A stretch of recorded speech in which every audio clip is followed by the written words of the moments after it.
This segment is brought to you by 4th Avenue Auto Repair.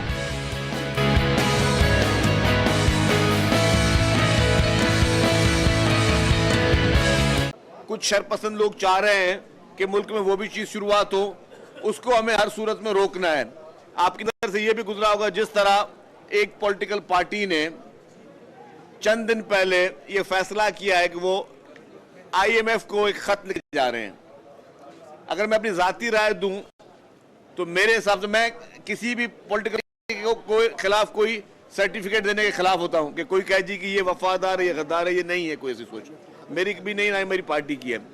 लेकिन IMF को खत लिखने का मकसद ये है, मैं समझता हूं कि 9 मई को जो हुआ वो बहुत छोटी सी चीज थी। जो 9 मई को हुआ है वो एक बहुत छोटी सी चीज है, क्योंकि इस खत का मकसद क्या है? खत का मकसद उस जमात का यह है कि या तो हमें इख्तिदार मिले या तो हमें मैंडेट जबरदस्ती दिया जाए। और वो जमात कह रही है जो खुद 2018 के मैंडेट की बेनिफिशियरी रही है, 2018 की तारीखी रिगिंग की बेनिफिशियरी रही है। वो जमात ये कह रही है कि या तो हमें IMF इंश्योर करे कि हमें वो मैंडेट मिला जाए, वरना जो है IMF पाकिस्तान की इमदाद या जो भी एग्रीमेंट है वो रोक दे। तो दो चीजें, पहली बात ये कि क्या हमें अपने अंदरूनी मसाइल के लिए किसी गैर मुल्क को या उसकी किसी कंपनी को या किसी फर्म को या किसी इदारे को यह कहना चाहिए कि आप हमारे अंदरूनी मसाइल में इंटरफेरेंस करें? क्या ये हम पे सही है? और ये वो जमात कह रही है जो कहती थी कि जी हम किसी के गुलाम नहीं है, बैरूनी मुदाखलत नामंजूर।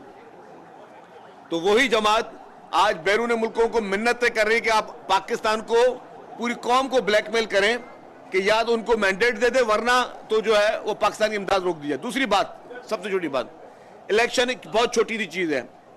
5 साल आना नहीं आना, 5 साल में गवर्नमेंट रहना नहीं रहना, बहुत छोटी सी चीज है।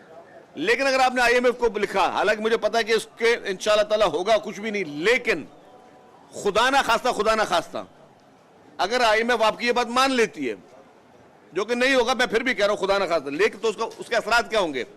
उसके असरात ये होंगे जो लाखों, तो खुदा ना खास्ता इमदाद बंद हो जाएगी, और अगर इमदाद बंद हुई तो जो लाखों अफराद जो नौकरी पेशा हैं, जो सरकार की नौकरियां भी हैं, जो बाकी जगहों पर भी काम करें, उनकी तनख्वाहें बंद हो जाएंगी।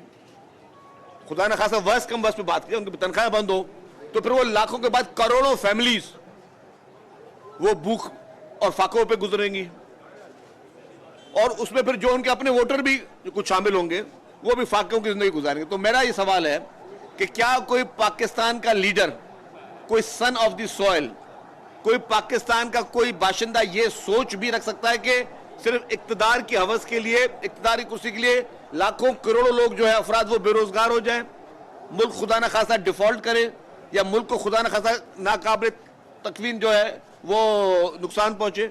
ये कोई भी पॉलिटिकल सोच नहीं हो सकती, ये कोई भी मुहिब वतन बंदा नहीं कर सकता। और मैंने कहा कि मैं खिलाफ हूं किसी को ये सर्टिफिकेट देने के लिए कि कोई मुहिब वतन है या नहीं है, लेकिन ये मुहिब वतनी नहीं है।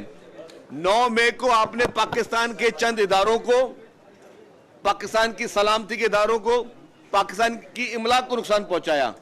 ये जो कदम आप उठाने जा रहे हो, ये आप 24 करोड़ अवाम के ऊपर आप हमला करने जा रहे हो। 24 करोड़ अवाम में मासूम बच्चे, खवातीन, लोगों की फैमिली, लोगों के घर, लोगों के खानदान, सबको आप तबाह करना चाहते हो इस तरह की सोच रखकर। इससे आपकी सोच की, जहन की अक्कासी होती है। मैं ये कहता हूं 5-6 महीने हुए इमरान खान को भी जेल में, सिर्फ इससे ज्यादा टाइम नहीं हुआ, 5-6 महीने। 5-6 महीने में एक शख्स अगर जेल में, तो उसकी ये सोच होगी, यार मैं कहता हूं सलाम पेश करें आप मोहतरम आसिफ अली जरदारी साहब को, जो 11 साल जेल में रहे, कभी उन्होंने इस तरह की बात नहीं की। पाकिस्तान पीपुल्स पार्टी जिसके लीडर शहीद जुल्फकार अली भुट्टो का अदालती कत्ल हुआ, कभी पीपुल्स पार्टी ने नहीं कहा कि जी जब तक शहीद जुल्फकार अली भुट्टो साहब के अदालती कत्ल का फैसला नहीं हो जाता, पाकिस्तान की खुदा न खासा इमदाद बंद कर दें आप। पाकिस्तान पीपुल्स पार्टी ने कभी नहीं कहा कि जब तक हमारी कायद मोहतरमा बेनजीर भुट्टो शहीद के कातिल गिरफ्तार नहीं होते तब तक पाकिस्तान की इमदाद बंद की जाए। कुर्बानियां तो जान के नजराने इन लोगों ने दिए, जिस खानदान ने पाकिस्तान के लिए कुर्बानी दी, अपने जान नजराने दी, उसने कभी वर्स्ट कम वर्स्ट केसेस में भी ये नहीं कहा। जब मुल्क में आग लग रही थी 27 दिसंबर के बाद, तब भी नारा लगाया पाकिस्तान खपेगा। तो उस पॉलिटिकल पार्टी की आप सोच देखें कि पाकिस्तान के जो असली सन ऑफ द सॉइल है, जिनका जहन, जिनकी सोच, जिनकी वफादारियां और जिनकी मोहब्बत इस मिट्टी से है, उनकी सोच क्या है। और वो शख्स जो कि इस मुल्क में धांधली की पैदावार 2018 की इलेक्शन के जो आरटीएस के जो ड्रामे हुए उसकी पैदावार, वो शख्स जिसको आर्टिफिशियल लीडर बनाया गया, उसके धरने स्पॉन्सर किए गए, उसकी पूरी पॉलिटिकल पार्टी को स्पॉन्सर किया गया, एक मसनूई लीडर जो सिर्फ 4-5 महीने नहीं हुए जेल गए हुए, उसकी सोच इस मुल्क के बारे में क्या है कि वो एक खुदकश बमबार बनकर इस मुल्क के 24 करोड़ अवाम के ऊपर हमला करना चाह रहे हैं। वो शख्स खुदकश बमबार बनकर चाहता है कि इस मुल्क का बच्चा जो है सो भूख के लिए रोए और वो जो है रोटी के लिए रोए, क्योंकि उसको इख्तियार नहीं मिला। तो ये मैं समझता हूं कि जितने भी पैरोकार हैं इस पार्टी के, वो अपनी आंखें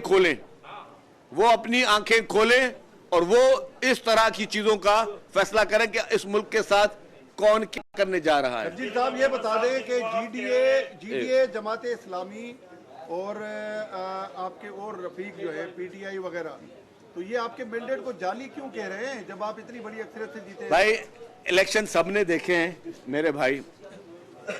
हमने तो ये कहा कि हमने इनको अपनी सीट भी मैंने सबसे पहले ऑफर की, मैं कि मेरी सीट है, ये मैं छोड़ रहा हूं। जीडीए ने इलेक्शन लड़नी है, जमात इस्लामी ने लड़नी है, जेयूएफ ने लड़नी है, करने एक ही सीट पे करने पर मुकाबला, पता चल जाएगा कि आप अगर कितने मकबूल हैं, कर लें। इसी तरीके से इशू क्या है, ये जिन जमातों की बात करें पूरे सिंध भर में मिला के उन्होंने 20-25 उम्मीदवार नहीं खड़े किए और वो मैंडेट की बात करें, तो अब जाहिर है उनको अपनी फेस सेविंग करनी है। फेस सेविंग करने के लिए कुछ ना कुछ तो बहाने करने होंगे। सिंध के लोगों ने, बाशऊर लोग हैं जिन्होंने देखा कि कौन मुसीबत में खड़ा था, जिन्होंने देखा कि जब कोविड-19 आया तो कौन खड़ा था, जब सैलाब आया तो कौन खड़ा था, कौन सी जमातों के चीफ मिनिस्टर से लेकर मिनिस्टर, एमपीएस, एमएनएस जो है वो पानी के बीच में खड़े होकर लोगों को निकाल रहे थे सैलाब ज़दगान को, और कौन सी जमात के लोग जो है अपनी ओताकों पे बैठे हुए थे और सिर्फ देख रहे थे कि क्या तमाशा हो रहा है मुल्क के साथ। तो ये बहुत बड़ा फर्क है, इसीलिए लोगों ने ऐसी जमातों को धुतकारा, हमारी जमात को, पीपुल्स पार्टी को मैंडेट दिया। जिसको आप मजदूरी लीडर कह रहे हैं, उसको इलेक्शन कमीशन ने उससे निशान ले लिया था, मुख्तलिफ निशानात में सबसे ज्यादा वोट लिए हैं, और अगर फेयर इलेक्शन होते तो तकरीबन 170 सीटें का दावा कर रहे हैं, वो उसी पे वो एहतजाज कर रहे हैं। तो इतने वोट मिल गए एक मजदूरी लीडर को। एक अर्ज कर लो आपका सवाल बहुत अच्छा मेरे भाई। अच्छा, अब यही बात, आप ये सवाल को थोड़ा रिफ्रेश कर लें, 2018 से मुझे बताएं, 2018 में आप कराची में ही थे?